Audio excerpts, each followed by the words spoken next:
आमच्या भेंडखळ गावच्या श्री जरीमरी मंदिराला आज बरोबर 1 वर्ष पूर्ण होतंय आणि आज आहे मंदिराचा वर्धापन दिन.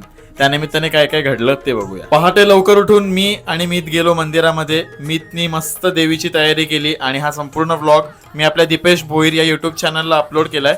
नक्की जाऊन बघा आणि नवरात्रीला आमच्या भेंडखळ गावामध्ये नक्की दर्शन घ्यायला या. नंतर मी गेलो हनुमान मंदिरात गावातल्याच. दर्शन घेऊन मी घरी आलो. पोहे खाल्ले आपले नेहमीचे आणि गेलो मेडिकलला. लवकर उठल्यामुळे डेंजर झोप होती डोल्यावर. 2 वाजले. आज उशीर झाला जेवायला, कामच आटपत नव्हती. एका बाजूला बिलं वगैरे मारली. एवढ्या साऱ्या बिलांच्या एंट्रीज बुकमध्ये करायच्या होत्या. सगळं काम झाल्यावर फ्रीजवाला आला फ्रीज दुरुस्तीला. संध्याकाळी 7 वाजता मंदिरामध्ये आरती झाली. मी उपस्थित नव्हतो पण माझ्यासाठी सगळ्या व्हिडिओ मीतनी काढून घेतल्या होत्या. सगळ्यांनी खूप जास्त मजा केली आहे. नंतर मी आणि मीत निघालो रात्री जरा बाहेर जायला. तेव्हा स्वराज किंग आपला स्वराज भेटला. मंगेश काकांची देवीची पेंटिंग बघून आम्ही गेलो पिरवाडला आणि असा होता आजचा दिवस.